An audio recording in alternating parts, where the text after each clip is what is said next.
Under Iguodala Q&A, LeBron James can still dominate the game with his brain. Andre Iguodala is currently the executive director of the National Basketball Players Association, NBPA. The 2015 Finals MVP sat down with HoopsHype in Berlin to discuss legends Stephen Curry and LeBron James, advice to the young players, and more. How's your investment portfolio looking these days? Andre Iguodala, portfolio is doing well. I snuck in a few places, but yeah, going really well. I wanted to ask you about your jersey retirement with the Warriors. Where does that moment sit in your heart compared to all the other great moments in your career? I just really haven't had a chance to think about this, to be honest. Just being so ambitious, I've been trying every time I complete something. It's like, what's next? What's next? What's next? I'm not sure if that's good. It's probably some good, some bad. So you're smelling the roses, but just a little bit? Yeah, I've really just been grinding the investing side and then coming back, helping the NBA Brotherhood, trying to set them up to continue to increase every aspect of the game for them, whether it's the knowledge, understanding how they approach the game on the court or off the court. And so, I've really just been just focused all the way around, because I'm watching guys as they retire, and it's hard to retire as a professional athlete, especially when you're in the spotlight. And now you're not in the spotlight. I haven't experienced that yet because I've just been continuing to work. You can have all the money in the world, but when a player retires, it can still have a big impact on him from a mental health standpoint, don't you think? Yeah, all the way around, and I think the more money you made it hits you more, because it feels like the thing that brought you to those heights has happened so fast. Other careers are more gradual. People retiring at 59 and a half, it's the retirement.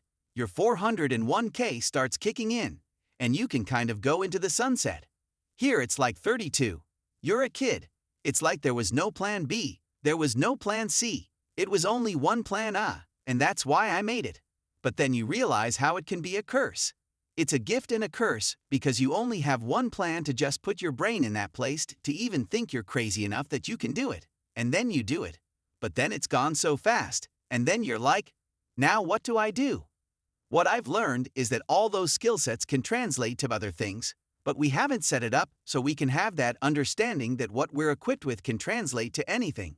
And I think our guys are getting smarter, which is amazing. They're getting smarter, but there is still that we kind of live in a fantasy world. Sometimes we don't realize it, and so that's why it feels like a fall from grace, because it's almost like a fantasy. I read like 200 emails a day and I have to respond to them. So just trying to build those muscles while you're still playing is great. I think reading is probably the most important thing. If you can get yourself to read a book a month or find an interest, I tell guys all the time, like watch Bloomberg, watch CNBC, learn another language. I'm reading a book now. It's called Underground Airlines by Ben Winters. It's a fiction book, based on what if slavery still existed today, how it would work, and it's an undercover agent who's actually African American. It's fascinating. And then I just got Nelson Mandela's biography. My son read it years ago, and I was supposed to read it with him and figured, hey, I've got 2 7-hour flights, so I got a couple of books. I'm giving the same information to the guys, like try to read as much as possible, gather as much information as possible, and find an interest and sharpen your mind, and then it will help your game too. I guess anyone but the Warriors is waiting for the dynasty to end. How do you see it right now? That team was so special because people became accustomed to us just winning every year, and they forgot how hard it was to win. You got people that never played in the playoffs, people that never got out of the first round, people who never got to the finals. You got all-time greats who never made the finals or never won one. I think that just speaks to how amazing, how blessed Stephen Curry is, who he is as a person, catalyst for it all. Obviously, Kevin Durant is a one-of-one talent, but just the influence and feeling he brought to the game, and like how the fans interacted with that dynasty. I think you certainly have to give everybody involved credit, but like Curry, the joy he brought to the game, his stature, his size, that's what makes fans become more attracted to the game. But people forget how hard it is to win. Everyone's asking about that dynasty, when will it die? It's like, how many dynasties have there been in sports, period? You look at basketball, there's been 5, 6 maybe? You have Boston, the Lakers have had 2. Chicago, the Warriors. Spurs too, although they never went back-to-back. But they are a dynasty. It's really rare to see, and sometimes you can take it for granted. We have a very affluent economic level of fan base. Silicon Valley, the Bay Area. The Bay Area, in general, they're great fan base. They always support the Warriors, even in bad times. And you saw another level of fans come from the Bay Area, and they got a little entitled, which is funny. But the effect that you've seen it have on a game of basketball, even how it's played, I think speaks volumes to Steph, Klay Thompson, their shooting ability. They just changed the game. I think you just got to appreciate it while it's still here, because what Steph's doing at the level he's still doing it at, oh my. Just him doing what he did, people couldn't believe he was doing it. But for him to be able to do it at age 37? Talking about small guards, the market seems to be becoming more difficult for that type of player. AI. I think maybe people don't understand. Steph plays bigger than people realize. People are trying to duplicate it, and they can't, because there are so many flaws in the perceived duplication.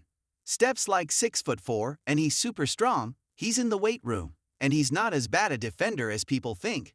And so maybe he may be the least of the defenders on the team. But all our teams that won championships were top 5 in the NBA defensively. So they forget about things like that. And so it's like, okay, where can we find an advantage against the Warriors? And they would say it's Steph. So they would try to put him in pick and rolls, but it's like, no, it's a great team defense, and Steph is actually a better defender. And so it's almost like a trap. So you can exploit it on other teams, but it never worked. That's why we kept winning. Laughs. So it's funny when people say, yeah, we keep doing that stuff. It's like you still lost. Laughs. We always found that funny.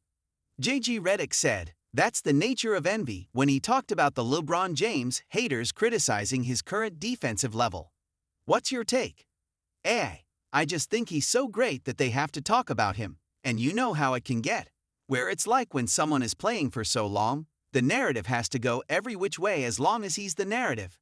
And so, I just think that just speaks volumes to his greatness, that people have to talk about him.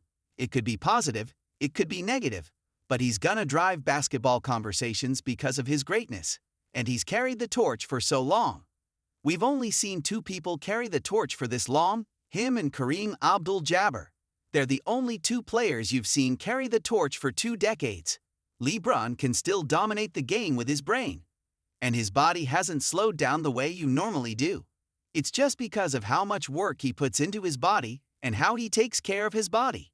And he's showing a blueprint for the younger players. Hopefully, they're watching like this is how you approach your craft in terms of taking care of yourself. So you can be at the top of your game for as long as you should be able to, given the technology that we have today. And he's kind of the blueprint of that.